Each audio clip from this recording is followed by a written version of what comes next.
इस वीडियो में हम आपको कुरान पाक की दो अजीम और बाबरकत सूरतें सुनाने जा रहे हैं, सूरह यासीन और सूरह रहमान। अगर आप इन दोनों सूरतों को सिर्फ एक मरतबा भी दिल से सुन लें तो इंशाअल्लाह अल्लाह आपके बिगड़े हुए काम बनना शुरू हो जाएंगे। दोस्तों, सूरह यासीन को कुरान का दिल कहा जाता है और सूरह रहमान दिलों को सुकून देने वाली सूरत है। ये ऐसी बाबरकत सूरत है कि जिस नेक मकसद के लिए भी सुना जाए अल्लाह के हुक्म से वो मकसद पूरा हो जाता है। जिस घर में इन सूरतों की तिलावत होती है वहाँ बेशुमार बरकतें नाजिल होती हैं और अल्लाह ताला उस घर के लोगों को परेशानियों और मुसीबतों से महफूज रखता है। अगर आप रोज़ाना सूरह यासीन और सूरह रहमान सुनने का मामूल बना लें तो कामयाबी आपका मुक़द्दर बन सकती है। अगर आपको लगता है कि आपके घर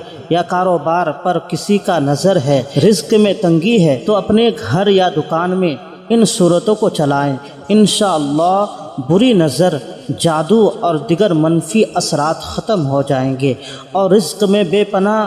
बरकत होगी। याद रखें, इन सूरतों को सिर्फ सुनना है, लेकिन शर्त यह है सुनना शुरू करें तो मुकम्मल सुनें, अधूरा ना छोड़ें। अगर आप कुरान पाक से मोहब्बत करते हैं तो इस वीडियो को अभी लाइक करें। आखिर में दुआ है कि या अल्लाह, जो लोग सूरह यासीन और सूरह रहमान को मुकम्मल सुनते हैं अपनी रहमत से उनकी तमाम परेशानियां दूर फरमा, उनके बिगड़े हुए काम बना दे और उनकी जायज़ हाजात को पूरा फरमा। आमीन। दोस्तों, कमेंट में आमीन ज़रूर लिखें, क्या पता किसकी ज़ुबान से निकली दुआ कबूल हो जाए। आप अपने दिल में नेक मकसद रखकर इन मुबारक सूरतों को सुनें।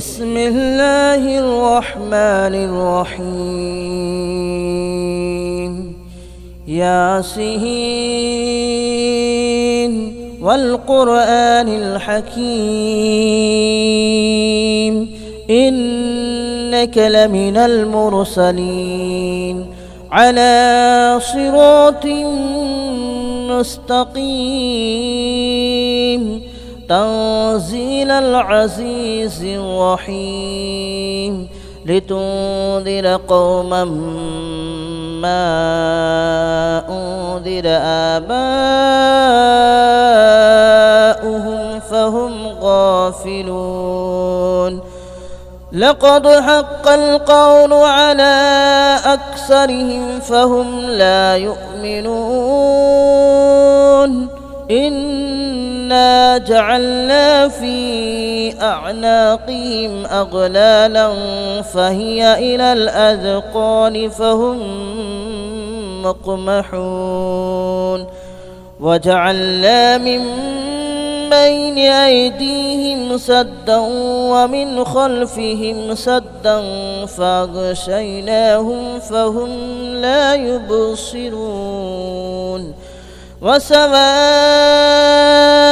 अलैहिम अअंज़रतहुम अम लम तुंज़िरहुम ला युमिनून इन्नमा तुंज़िरु मन इत्तबअ अज़्ज़िक्र व ख़शिय अर्रहमान बिलग़ैब फबश्शिरहु बिमग़फ़िरतिन व अज्रिन करीम। इन्ना नहनु नुह्यिल मौता व नक्तुब मा क़द्दमू व आसारहुम व कुल्ल शैइन अहसयनाहु फ़ी इमामिन मुबीन वضرب लहुम मसलन अस्हाबल क़रियह إذ جاءها المرسلون إذ أرسلنا إليهم اثنين فكذبوهما فعززنا بثالث فقالوا إنا إليكم مرسلون قالوا ما أنتم إلا بشر مثلنا وما أنزل الرحمن من شيء إن أنتم إلا تكذبون قالوا ربنا يعلم إنا إليكم لمرسلون وما علينا إلا البلاغ المبين قالوا إنا تطيرنا بكم لئن لم تنتهوا لنرجمنكم وليمسنكم منا عذاب أليم قالوا طائركم معكم أئن ذكرتم بل أنتم قوم مسرفون وجاء من أقصى المدينة رجل يسعى قال يا قوم اتبعوا المرسلين اتبعوا من لا يسألكم أجرا وهم مهتدون وما لي لا أعبد الذي فطرني وإليه ترجعون أأتخذ من دونه آلهة إن يردني الرحمن بضر لا تغن عني شفاءتهم شيئا ولا ينقذون إني إذا لفي ضلال مبين إني آمنت بربكم فاسمعون قيل ادخل الجنة قال يا ليت قومي يعلمون بما غفر لي ربي وجعلني من المكرمين وما أنزلنا على قومه من بعده من جود من السماء وما كنا منزلين إن كانت إلا صيحة واحدة فإذا هم خامدون يا حسرة على العباد ما يأتيهم من رسول إلا كانوا به يستهزئون ألم يروا كم أهلكنا قبلهم من القرون أنهم إليهم لا يرجعون وإن كل لما جميع لدينا محضرون وآية لهم الأرض الميتة أحييناها وأخرجنا منها حبا فمنه يأكلون وجعلنا فيها جنات من نخيل وأعناب وفجرنا فيها من العيون ليأكلوا من ثمره وما عملته أيديهم أفلا يشكرون سبحان الذي خلق الأزواج كلها مما تنبت الأرض ومن أنفسهم ومما لا يعلمون وآية لهم الليل نسلخ منه النهار فإذا هم مظلمون والشمس تجري لمستقر لها ذلك تقدير العزيز العليم والقمر قدرناه منازل حتى عاد كالعرجون القديم لا الشمس ينبغي لها أن تدرك القمر ولا الليل سابق النهار وكل في فلك يسبحون وآية لهم ألا حملنا ذريتهم في الفلك المشحون وخلقنا لهم من مثله ما يركبون وإن نشأ نغرقهم فلا صريخ لهم ولا هم ينقذون إلا رحمة منا ومتاعا إلى حين وإذا قيل لهم اتقوا ما بين أيديكم وما خلفكم لعلكم ترحمون وما تأتيهم من آية من آيات ربهم إلا كانوا عنها معرضين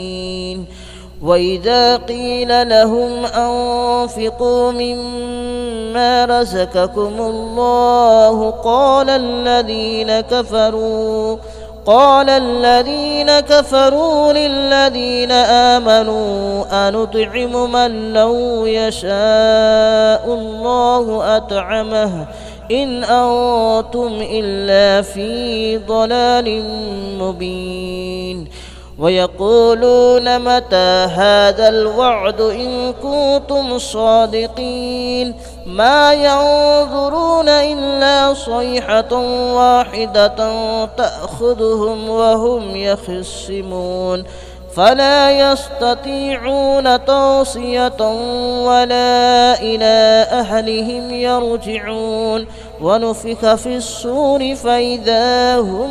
من الأجداث إلى ربهم ينسلون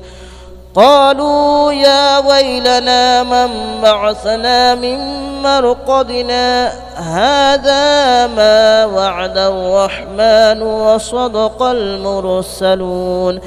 إن كانت إلا صيحة واحدة فإذا هم جميع لدينا محضرون فاليوم لا تظلم نفس شيئا ولا تجزون إلا ما كنتم تعملون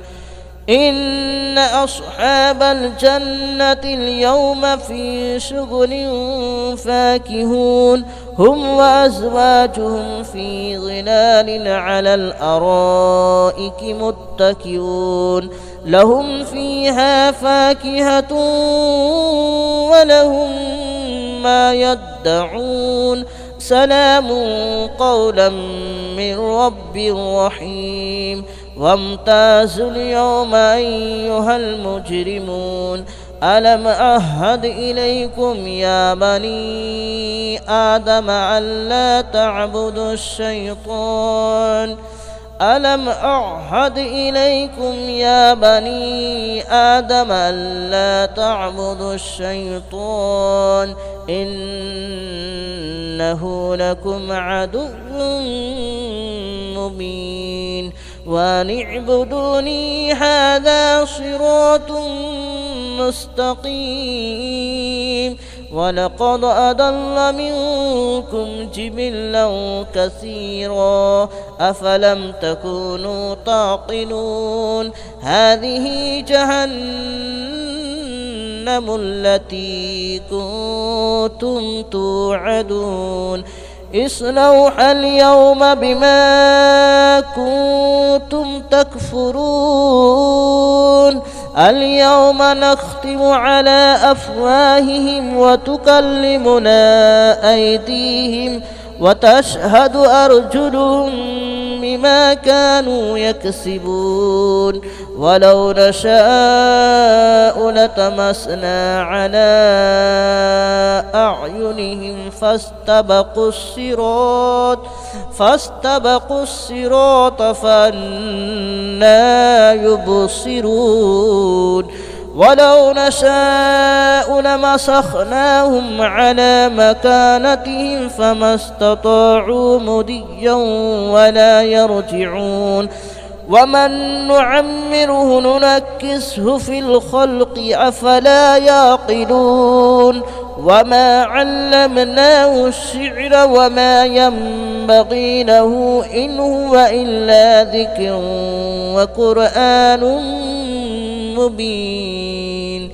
لينذر من كان حيا ويحق القول على الكافرين أولم يروا أنا خلقنا لهم مما عملت أيدينا أنعاما فهم لها مالكون وذللناها لهم فمنها ركوبهم ومنها يأكلون ولهم فيها منافع ومشارب أفلا يشكرون واتخذوا من دون الله آلهة لعلهم ينصرون لا يستطيعون نصرهم وهم لهم جند محضرون فلا يحزنك قولهم إنا نعلم ما يسرون وما يعلنون أولم ير الإنسان أنا خلقناه من نطفة فإذا هو خصيم مبين وضرب لنا مثلا ونسي خلقه قال من يحيي العظام وهي رميم قل يحييها الذي أنشأها أول مرة وهو بكل خلق عليم الذي جعل لكم من الشجر الأخضر نارا فإذا أنتم منه توقدون أوليس الذي خلق السماوات والأرض بقادر على أن يخلق مثلهم بلى وهو الخلاق العليم إنما أمره إذا أراد شيئا أن يقول له كن فيكون فسبحان الذي بيده ملكوت كل شيء وإليه ترجعون بسم الله الرحمن الرحيم الرحمن علم القرآن خلق الإنسان علمه البيان الشمس والقمر بحسبان والنجم والشجر يسجدان والسماء رفعها ووضع الميزان ألا تطغوا في الميزان وأقيموا الوزن بالقسط ولا تخسروا الميزان والأرض وضعها للأنام فيها فاكهة والنخل ذات الأكمام والحب ذو العصف والريحان فبأي آلاء ربكما تكذبان خلق الإنسان من صلصال كالفخار وخلق الجان من مارج من نار فبأي آلاء ربكما تكذبان رب المشرقين ورب المغربين فبأي آلاء ربكما تكذبان مرج البحرين يلتقيان بينهما برزخ لا يبغيان فبأي آلاء ربكما تكذبان يخرج منهما اللؤلؤ والمرجان فبأي آلاء ربكما تكذبان وله الجوار المنشآت في البحر كالأعلام فبأي آلاء ربكما تكذبان كل من عليها فان ويبقى وجه ربك ذو الجلال والإكرام فبأي آلاء ربكما تكذبان يسأله من في السماوات والأرض كل يوم هو في شأن فبأي آلاء ربكما تكذبان سنفرغ لكم أيها الثقلان فبأي آلاء ربكما تكذبان يا معشر الجن والإنس إن استطعتم أن تنفذوا من أقطار السماوات والأرض فانفذوا لا تنفذون إلا بسلطان فبأي آلاء ربكما تكذبان يرسل عليكما شواظ من نار ونحاس فلا تنتصران فبأي آلاء ربكما تكذبان فإذا انشقت السماء فكانت وردة كالدهان فبأي آلاء ربكما تكذبان فيومئذ لا يسأل عن ذنبه إنس ولا جان فبأي آلاء ربكما تكذبان يعرف المجرمون بسيماهم فيؤخذ بالنواصي والأقدام فبأي آلاء ربكما تكذبان هذه جهنم التي يكذب بها المجرمون يطوفون بينها وبين حميم آن فبأي آلاء ربكما تكذبان ولمن خاف مقام ربه جنتان فبأي آلاء ربكما تكذبان ذواتا أفنان فبأي آلاء ربكما تكذبان فيهما عينان تجريان فبأي آلاء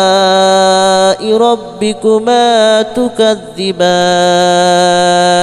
فيهما من كل فاكهة زوجان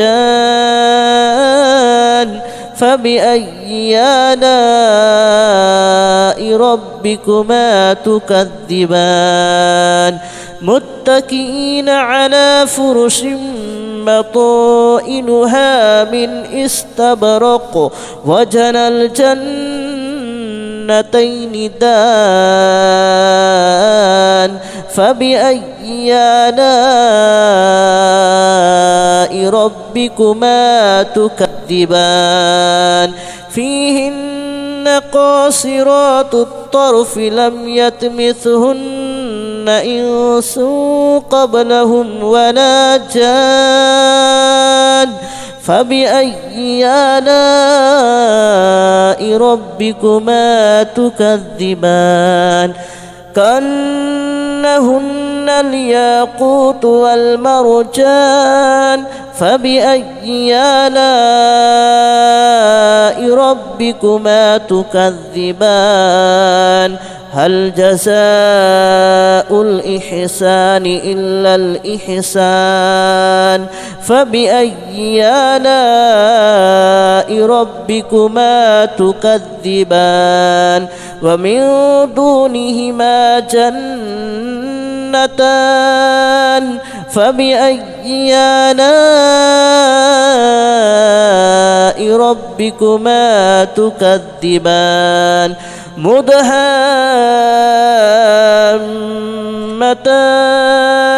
فبأي آلاء ربكما تكذبان فيهما عينان نضاختان فبأي آلاء ربكما تكذبان فيهما فاكهة ونخل ورمان فبأي آلاء ربكما تكذبان فيهن خيرات حسان فبأي آلاء ربكما تكذبان حور مقصورات في الخيام فبأي آلاء ربكما تكذبان لم يطمثهن إنس قبلهم ولا جان فبأي آلاء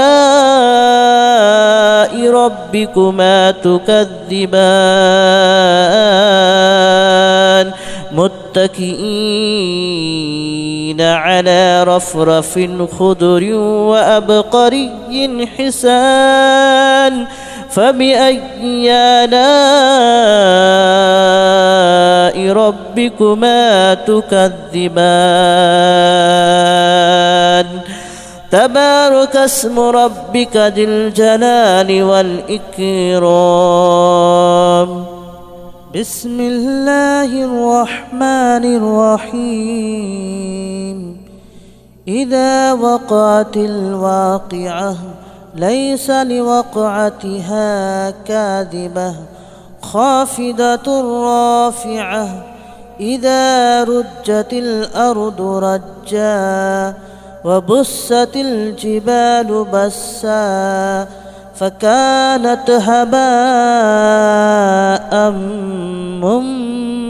منبثا وكنتم أزواجا ثلاثة فأصحاب الميمنة ما أصحاب الميمنة وأصحاب المشأمة ما أصحاب المشأمة والسابقون السابقون أولئك المقربون في جنات النعيم ثلة من الأولين وقليل من الآخرين على سرر موضونة متكئين عليها متقابلين يطوف عليهم ولدان مخلدون بأكواب وأباريق وكأس من معين لا يصدعون عنها ولا ينزفون وفاكهة مما يتخيرون ولحم طير مما يشتهون وحور عين كأمثال اللؤلؤ المكنون جزاء بما كانوا يعملون لا يسمعون فيها لغوا ولا تأثيما إلا قليلا سلاما سلاما وأصحاب اليمين ما أصحاب اليمين في سدر مخدود وطلح منضود وظل ممدود وماء مسكوب وفاكهة كثيرة لا مقطوعة ولا ممنوعة وفرش مرفوعة إنا أنشأناهن إن شاء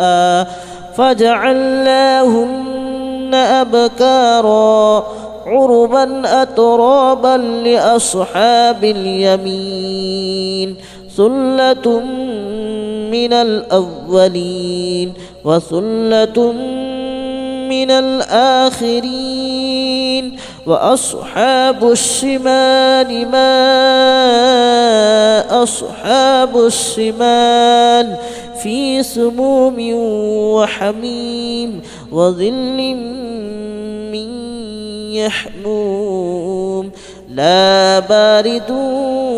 ولا كريم إنهم كانوا قبل ذلك مترفين وكانوا يصرون على الحنث العظيم وكانوا يقولون أئذا متنا وكنا ترابا وعظاما أئنا لمبعوثون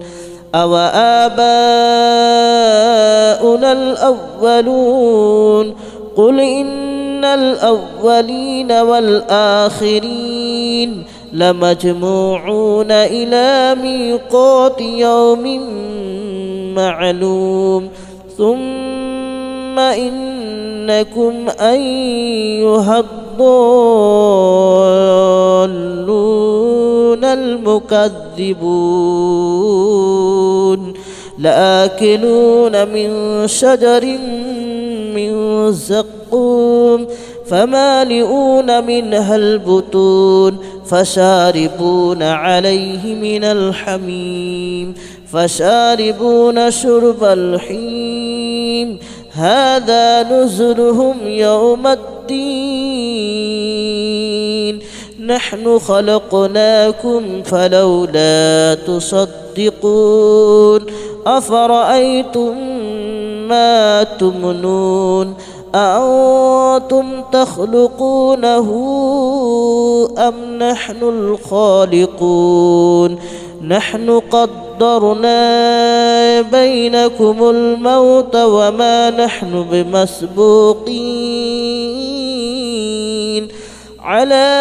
أن نبدل أمثالكم وننشئكم فيما لا تعلمون ولقد علمتم النشأة الأولى فلولا تذكرون أفرأيتم ما تحرثون أأنتم تزرعونه أم نحن الزارعون لو نشاء لجعلناه هطاما فظلتم تفكهون إنا لمغرمون بل نحن محرومون أفرأيتم الماء الذي تشربون أأنتم أنزلتموه من المزن أم نحن المنزلون لو نشاء جعلناه أجاجا فلولا تشكرون أفرأيتم النار التي تورون أأنتم أنشأتم شجرتها أم نحن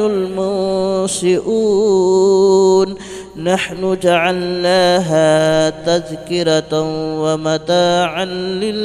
للمتقين نحن جعلناها تذكرة ومتاعا للمقوين فسبح باسم ربك العظيم فلا أقسم بمواقع النجوم وإنه لقسم لو تعلمون عظيم إنه لقرآن كريم في كتاب مكنون لا يمسه إلا المطهرون تنزيل من رب العالمين أفبهذا الحديث أنتم مدهنون وتجعلون رزقكم أنكم تكذبون فلولا إذا بلغت الحلقوم وأنتم حينئذ تنظرون ونحن أقرب إليه منكم ولكن لا تبصرون فلولا إن كنتم غير مدينين ترجعونها إن كنتم صادقين فأما إن كان من المقربين فروح وريحان وجنة نعيم وأما إن كان من أصحاب اليمين فسلام لك من أصحاب اليمين وأما إن كان من المكذبين الضالين فنزل من حميم وتصلية جحيم إن هذا لهو حق اليقين فسبح باسم ربك العظيم بسم الله الرحمن الرحيم ياسين والقرآن الحكيم إنك لمن المرسلين على صراط مستقيم تنزيل العزيز الرحيم لتنذر قوما ما أنذر آباؤهم فهم غافلون لقد حق القول على أكثرهم فهم لا يؤمنون إنا جعلنا في أعناقهم أغلالا فهي إلى الأذقان فهم مقمحون وجعلنا من بين أيديهم سدا ومن خلفهم سدا فأغشيناهم فهم لا يبصرون وسواء عليهم أنذرتهم أم لم تنذرهم لا يؤمنون إنما تنذر من اتبع الذكر وخشي الرحمن بالغيب فبشره بمغفرة وأجر كريم. إنا نحن نحيي الموتى ونكتب ما قدموا وآثارهم وكل شيء أحصيناه في إمام مبين. واضرب لهم مثلا أصحاب القرية إذ جاءها المرسلون إذ أرسلنا إليهم اثنين فكذبوهما فعززنا بثالث فقالوا إنا إليكم مرسلون. قالوا ما أنتم إلا بشر مثلنا وما أنزل الرحمن من شيء إن أنتم إلا تكذبون. قالوا ربنا يعلم إنا إليكم لمرسلون وما علينا إلا البلاغ المبين. قالوا إنا تطيرنا بكم لئن لم تنتهوا لنرجمنكم وليمسنكم منا عذاب أليم. قالوا طائركم معكم أئن ذكرتم بل أنتم قوم مسرفون. وجاء من أقصى المدينة رجل يسعى قال يا قوم اتبعوا المرسلين اتبعوا من لا يسألكم أجرا وهم مهتدون. وما لي لا أعبد الذي فطرني وإليه ترجعون. أأتخذ من دونه آلهة إن يردني الرحمن بضر لا تغن عني شفاءتهم شيئا ولا ينقذون. إني إذا لفي ضلال مبين. إني آمنت بربكم فاسمعون. قيل ادخل الجنة قال يا ليت قومي يعلمون بما غفر لي ربي وجعلني من المكرمين. وما أنزلنا على قومه من بعده من جود من السماء وما كنا منزلين. إن كانت إلا صيحة واحدة فإذا هم خامدون. يا حسرة على العباد ما يأتيهم من رسول إلا كانوا به يستهزئون. ألم يروا كم أهلكنا قبلهم من القرون أنهم إليهم لا يرجعون. وإن كل لما جميع لدينا محضرون. وآية لهم الأرض الميتة أحييناها وأخرجنا منها حبا فمنه يأكلون. وجعلنا فيها جنات من نخيل وأعناب وفجرنا فيها من العيون ليأكلوا من ثمره وما عملته أيديهم أفلا يشكرون. سبحان الذي خلق الأزواج كلها مما تنبت الأرض ومن أنفسهم ومما لا يعلمون. وآية لهم الليل نسلخ منه النهار فإذا هم مظلمون والشمس تجري لمستقر لها ذلك تقدير العزيز العليم والقمر قدرناه منازل حتى عاد كالعرجون القديم لا الشمس ينبغي لها أن تدرك القمر ولا الليل سابق النهار وكل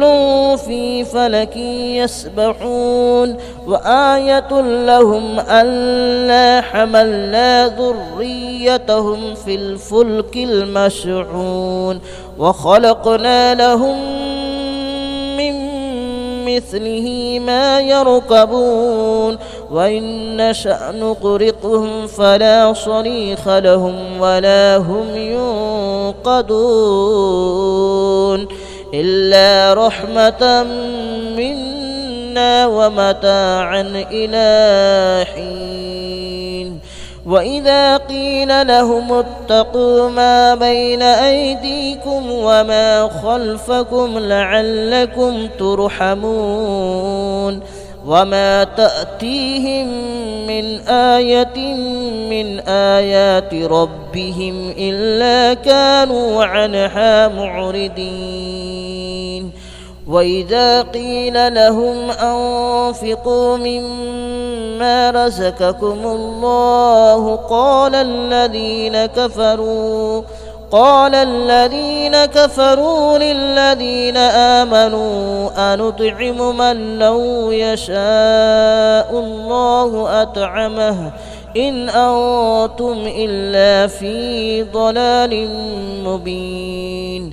ويقولون متى هذا الوعد إن كنتم صادقين ما ينظرون إلا صيحة واحدة تأخذهم وهم يخصمون فلا يستطيعون توصية ولا إلى أهلهم يرجعون ونفخ في الصور فإذا هم من الأجداث إلى ربهم ينسلون قالوا يا ويلنا من بعثنا من مرقدنا هذا ما وعد الرحمن وصدق المرسلون إن كانت إلا صيحة واحدة فإذا هم جميع لدينا محضرون فاليوم لا تظلم نفس شيئا ولا تجزون إلا ما كنتم تعملون إن أصحاب الجنة اليوم في شغل فاكهون هم وأزواجهم في ظلال على الأرائك متكئون لهم فيها فاكهة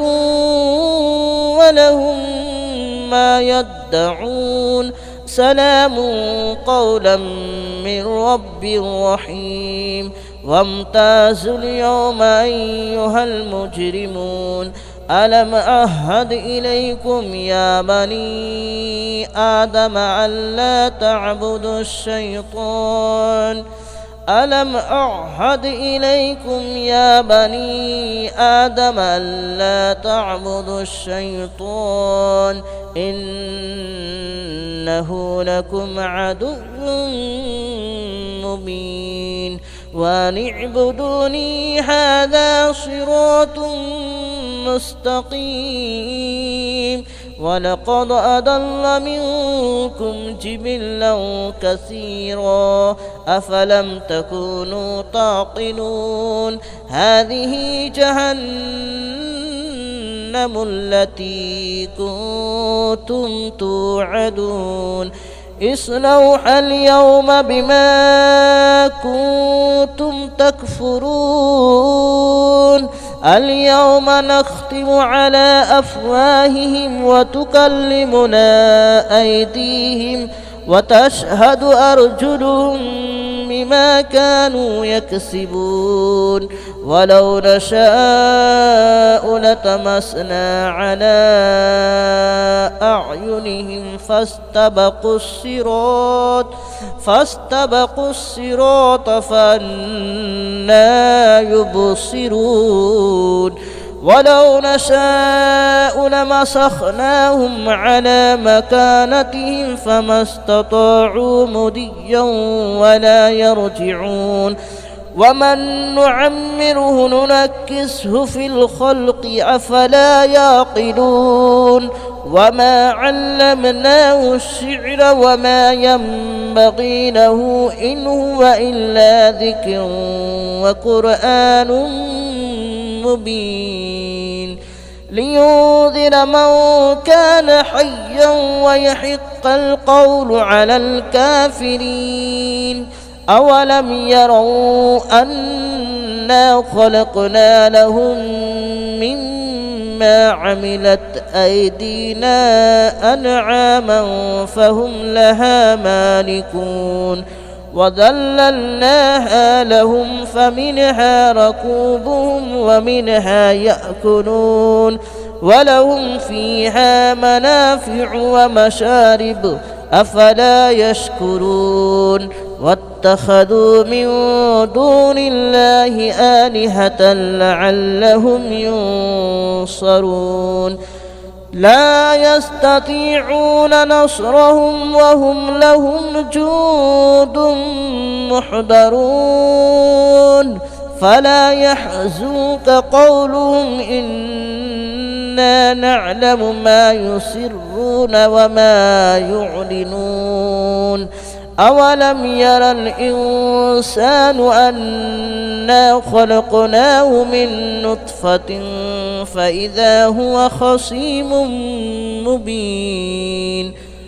وضرب لنا مثلا ونسي خلقه قال من يحيي العظام وهي رميم قل يحييها الذي أنشأها أول مرة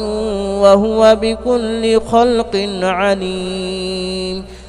الذي جعل لكم من الشجر الأخضر نارا فإذا أنتم منه توقدون أوليس الذي خلق السماوات والأرض بقادر على أن يخلق مثلهم بلى وهو الخلاق العليم إنما أمره إذا أراد شيئا أن يقول له كن فيكون فسبحان الذي بيده ملكوت كل شيء وإليه ترجعون بسم الله الرحمن الرحيم الرحمن علم القرآن خلق الإنسان علمه البيان الشمس والقمر بحسبان والنجم والشجر يسجدان والسماء رفعها ووضع الميزان ألا تطغوا في الميزان وأقيموا الوزن بالقسط ولا تخسروا الميزان والأرض وضعها للأنام فيها فاكهة والنخل ذات الأكمام والحب ذو العصف والريحان فبأي آلاء ربكما تكذبان خلق الإنسان من صلصال كالفخار وخلق الجان من مارج من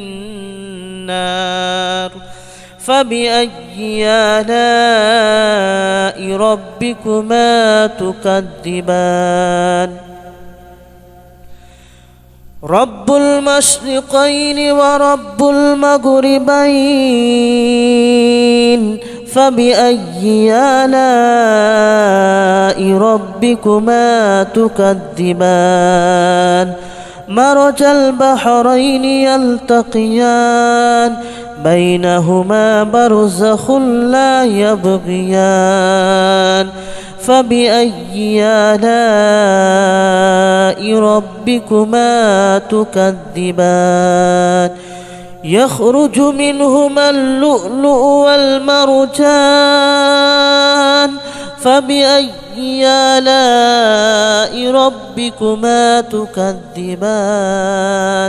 وله الجوار المنشآت في البحر كالأعلام فبأي آلاء ربكما تكذبان كل من عليها فان ويبقى وجه ربك ذو الجلال والإكرام فبأي آلاء ربكما تكذبان يسأله من في السماوات والأرض كل يوم هو في شأن فبأي آلاء ربكما تكذبان سنفرغ لكم أيها الثقلان فبأي آلاء ربكما تكذبان يا معشر الجن والإنس إن استطعتم أن تنفذوا من أقطار السماوات والأرض فانفذوا لا تنفذون إلا بسلطان فبأي آلاء ربكما تكذبان يرسل عليكما شواظ من نار ونحاس فلا تنتصران فبأي آلاء ربكما تكذبان فإذا انشقت السماء فكانت وردة كالدهان فبأي آلاء ربكما تكذبان فيومئذ لا يسأل عن ذنبه إنس ولا جان فبأي آلاء ربكما تكذبان يعرف المجرمون بسيماهم فيؤخذ بالنواصي والأقدام فبأي آلاء ربكما تكذبان هذه جهنم التي يكذب بها المجرمون يطوفون بينها وبين حميم آن فبأي آلاء ربكما تكذبان ولمن خاف مقام ربه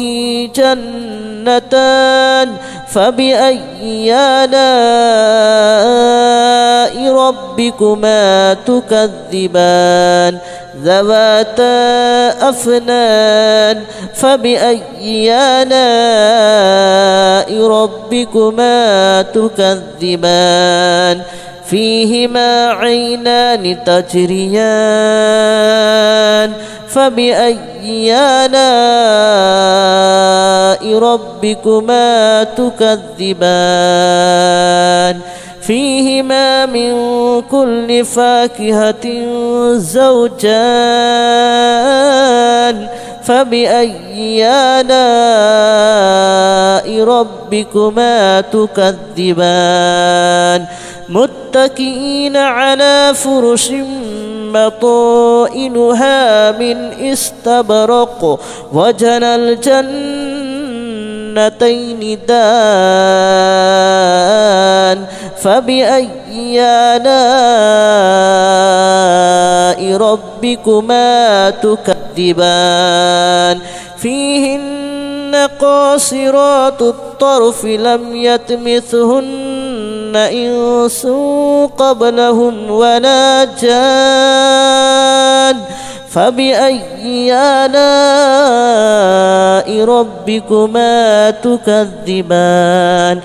كأنهن الياقوت والمرجان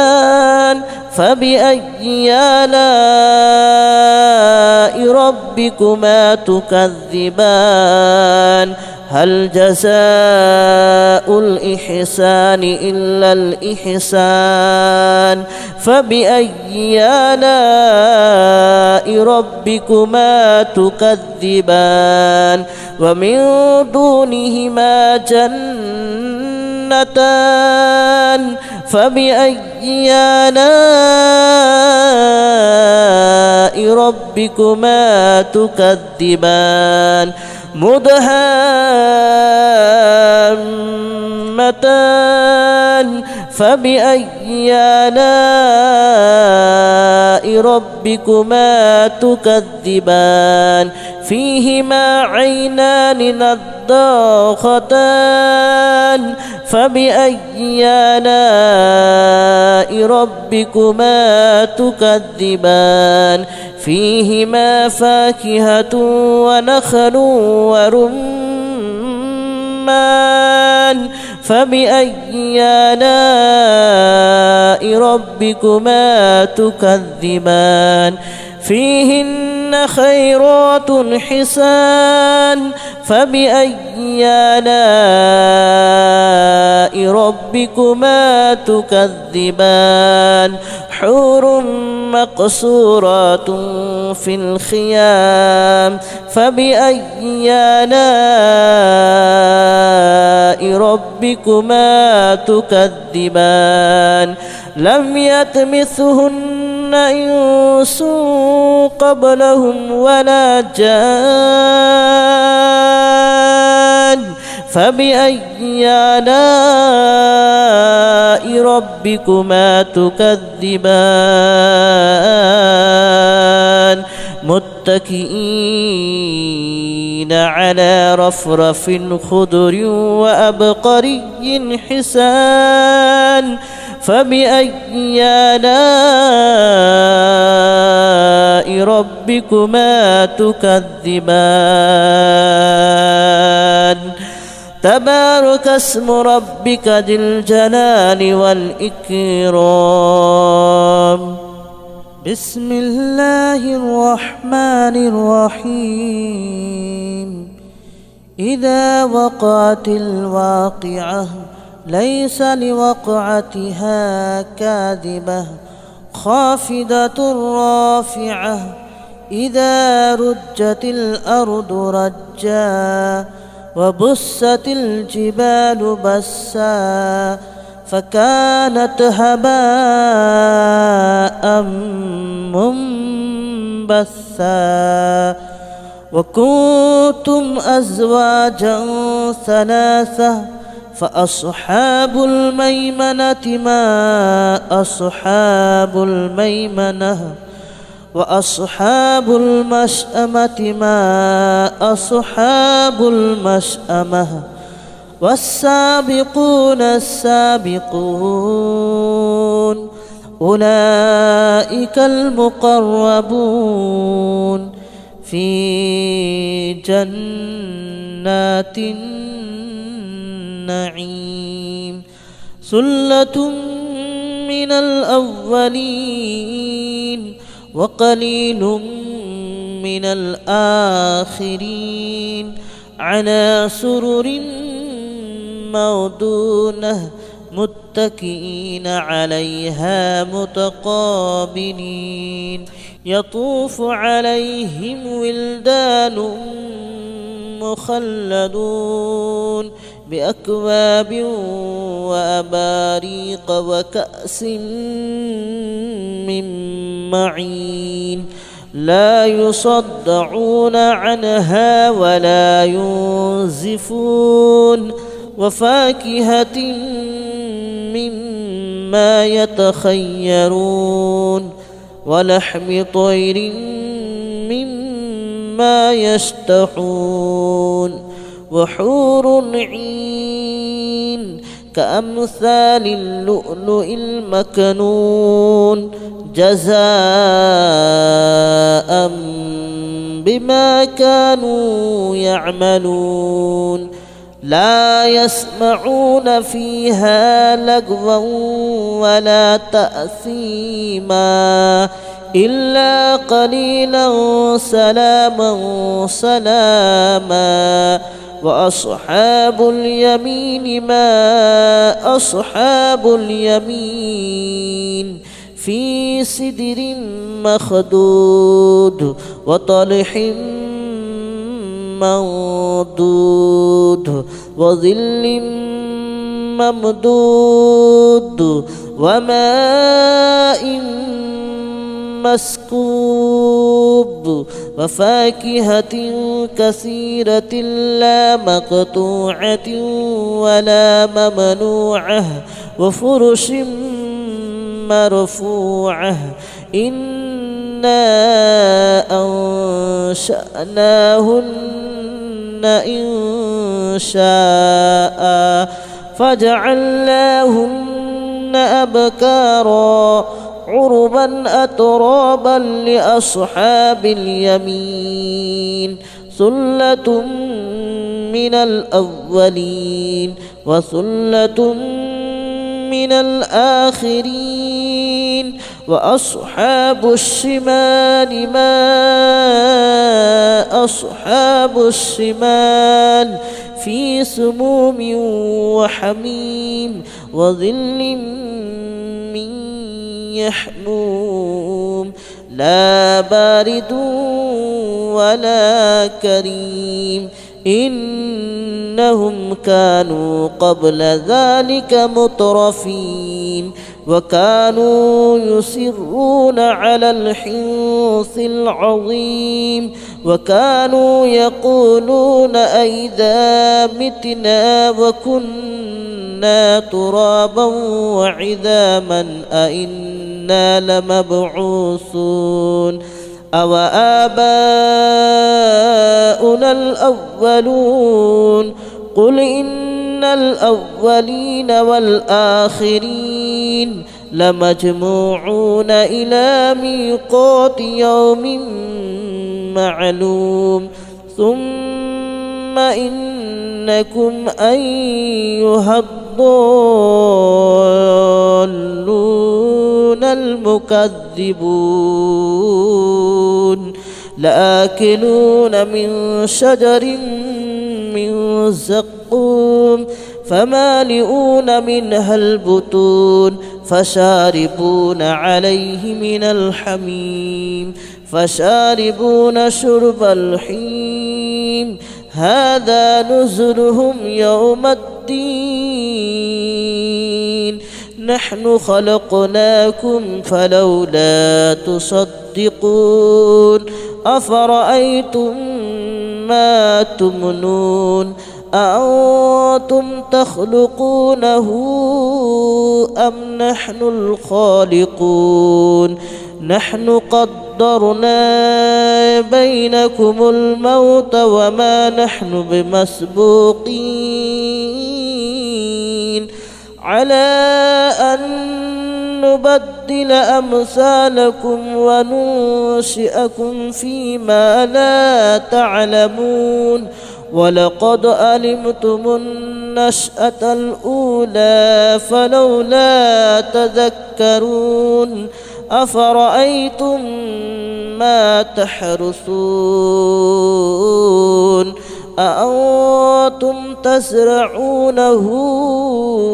أم نحن الزارعون لو نشاء لجعلناه هطاما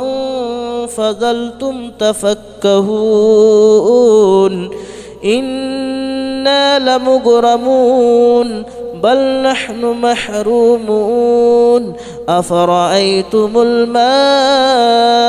الذي تشربون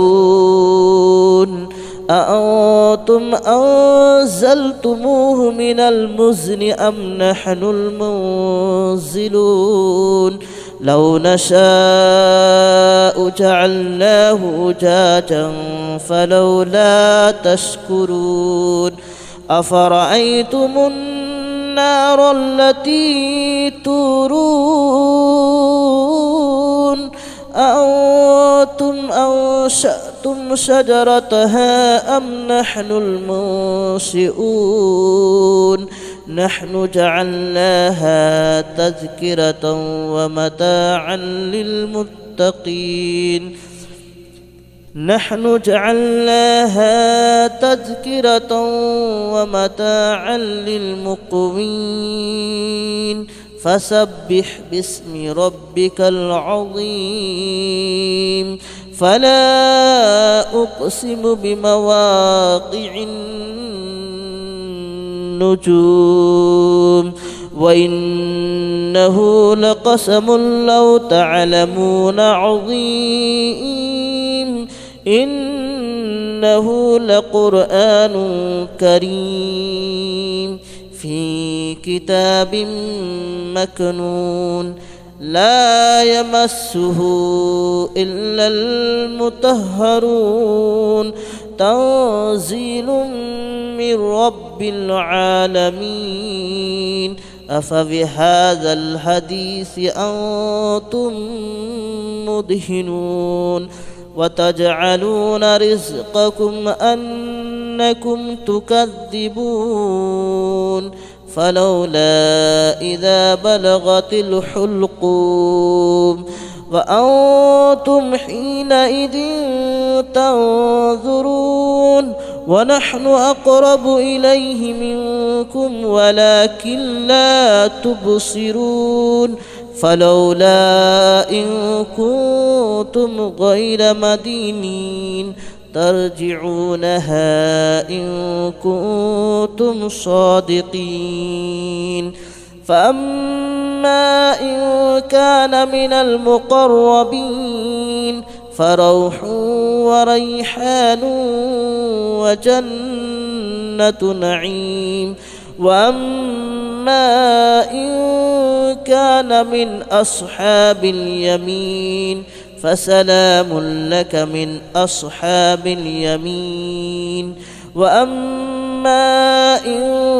كان من المكذبين الضالين فنزل من حميم وتصلية جحيم إن هذا لهو حق اليقين فسبح باسم ربك العظيم بسم الله الرحمن الرحيم ياسين والقرآن الحكيم إنك لمن المرسلين على صراط مستقيم تنزيل العزيز الرحيم لتنذر قوما ما أنذر آباؤهم فهم غافلون لقد حق القول على أكثرهم فهم لا يؤمنون إنا جعلنا في أعناقهم أغلالا فهي إلى الأذقان فهم مقمحون وجعلنا من بين أيديهم سدا ومن خلفهم سدا فأغشيناهم فهم لا يبصرون وسواء عليهم أنذرتهم أم لم تنذرهم لا يؤمنون إنما تنذر من اتبع الذكر وخشي الرحمن بالغيب فبشره بمغفرة وأجر كريم إنا نحن نحيي الموتى ونكتب ما قدموا وآثارهم وكل شيء أحصيناه في إمام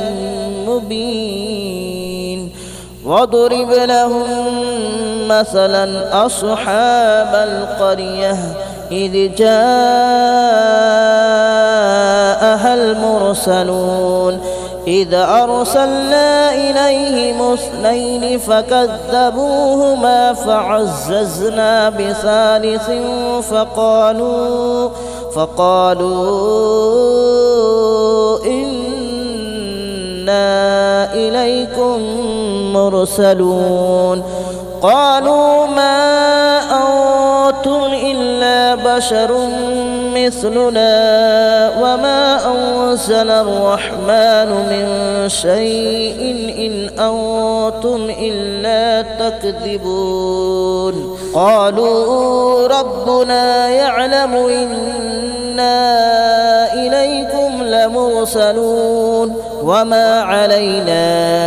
إلا البلاغ المبين قالوا إنا تطيرنا بكم لئن لم تنتهوا لنرجمنكم وليمسنكم منا عذاب أليم قالوا طائركم معكم أئن ذكرتم بل أنتم قوم مسرفون وجاء من أقصى المدينة رجل يسعى قال يا قوم اتبعوا المرسلين اتبعوا من لا يسألكم أجرا وهم مهتدون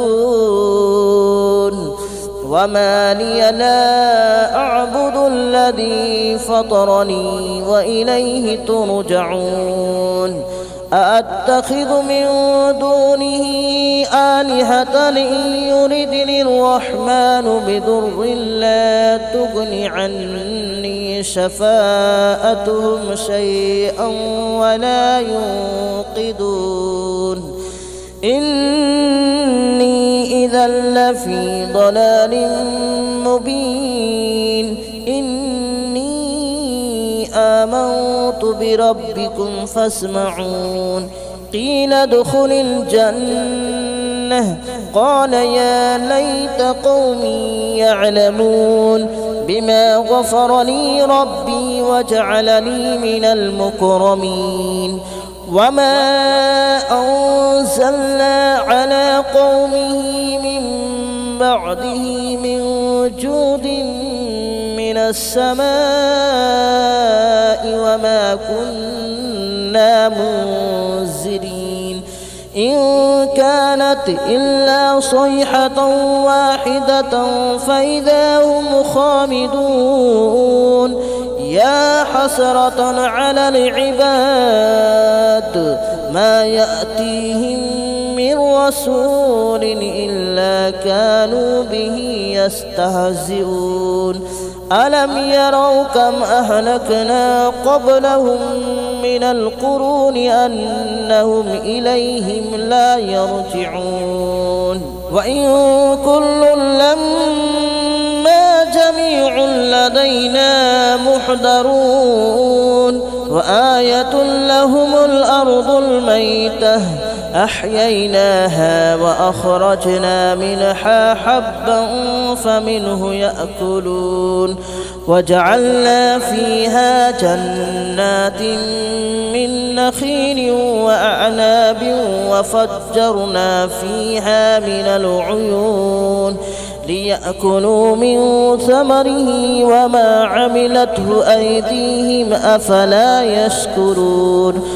سبحان الذي خلق الأزواج كلها مما تنبت الأرض ومن أنفسهم ومما لا يعلمون وآية لهم الليل نسلخ منه النهار فإذا هم مظلمون والشمس تجري لمستقر لها ذلك تقدير العزيز العليم والقمر قدرناه منازل حتى عاد كالعرجون القديم لا الشمس ينبغي لها أن تدرك القمر ولا الليل سابق النهار وكل في فلك يسبحون وآية لهم ألا حملنا ذريتهم في الفلك المشحون وخلقنا لهم من مثله ما يركبون وإن نشأ نغرقهم فلا صريخ لهم ولا هم ينقذون إلا رحمة منا ومتاعا إلى حين وإذا قيل لهم اتقوا ما بين أيديكم وما خلفكم لعلكم ترحمون وما تأتيهم من آية من آيات ربهم إلا كانوا عنها معرضين وإذا قيل لهم أنفقوا مما رزقكم الله قال الذين كفروا للذين آمنوا أنطعم من لو يشاء الله أطعمه إن أنتم إلا في ضلال مبين ويقولون متى هذا الوعد إن كنتم صادقين ما ينظرون إلا صيحة واحدة تأخذهم وهم يخصمون فلا يستطيعون توصية ولا إلى أهلهم يرجعون ونفخ في الصور فإذا هم من الأجداث إلى ربهم ينسلون قالوا يا ويلنا من بعثنا من مرقدنا هذا ما وعد الرحمن وصدق المرسلون إن كانت إلا صيحة واحدة فإذا هم جميع لدينا محضرون فاليوم لا تظلم نفس شيئا ولا تجزون إلا ما كنتم تعملون إن أصحاب الجنة اليوم في شغل فاكهون هم وأزواجهم في ظلال على الأرائك متكئون لهم فيها فاكهة ولهم ما يدعون سلام قولا من رب رحيم وامتازوا اليوم أيها المجرمون ألم أعهد إليكم يا بني آدم ألا تعبدوا الشيطان ألم أعهد إليكم يا بني آدم ألا تعبدوا الشيطان إنه لكم عدو مبين وأن اعبدوني هذا صراط مستقيم ولقد أضل منكم جبلا كثيرا أفلم تكونوا تعقلون هذه جهنم التي كنتم توعدون اصلوها اليوم بما كنتم تكفرون اليوم نختم على أفواههم وتكلمنا أيديهم وتشهد أرجلهم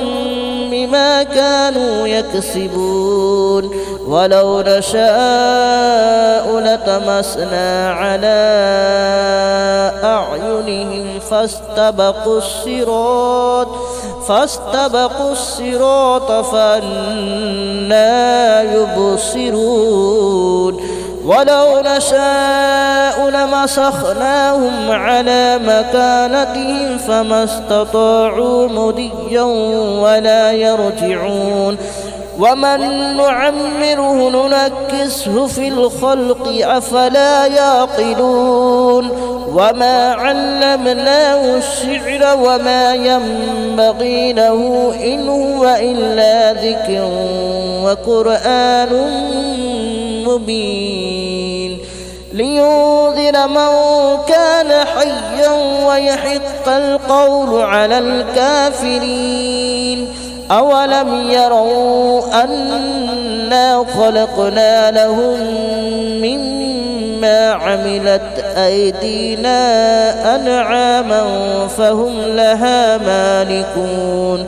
وذللناها لهم فمنها ركوبهم ومنها يأكلون ولهم فيها منافع ومشارب أفلا يشكرون واتخذوا من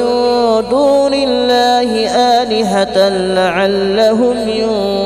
ينصرون لا يستطيعون نصرهم وهم لهم جند محضرون فلا يحزنك قولهم إنا نعلم ما يسرون وما يعلنون أولم ير الإنسان أنا خلقناه من نطفة فإذا هو خصيم مبين وضرب لنا مثلا ونسي خلقه قال من يحيي العظام وهي رميم قل يحييها الذي أنشأها أول مرة وهو بكل خلق عليم الذي جعل لكم من الشجر الأخضر نارا فإذا أنتم منه توقدون أوليس الذي خلق السماوات والأرض بقادر على أن يخلق مثلهم بلى وهو الخلاق العليم إنما أمره إذا أراد شيئا أن يقول له كن فيكون فسبحان الذي بيده ملكوت كل شيء وإليه ترجعون بسم الله الرحمن الرحيم الرحمن علم القرآن خلق الإنسان علمه البيان الشمس والقمر بحسبان والنهار والنجم والشجر يسجدان والسماء رفعها ووضع الميزان ألا تطغوا في الميزان وأقيموا الوزن بالقسط ولا تخسروا الميزان والأرض وضعها للأنام فيها فاكهة والنخل ذات الأكمام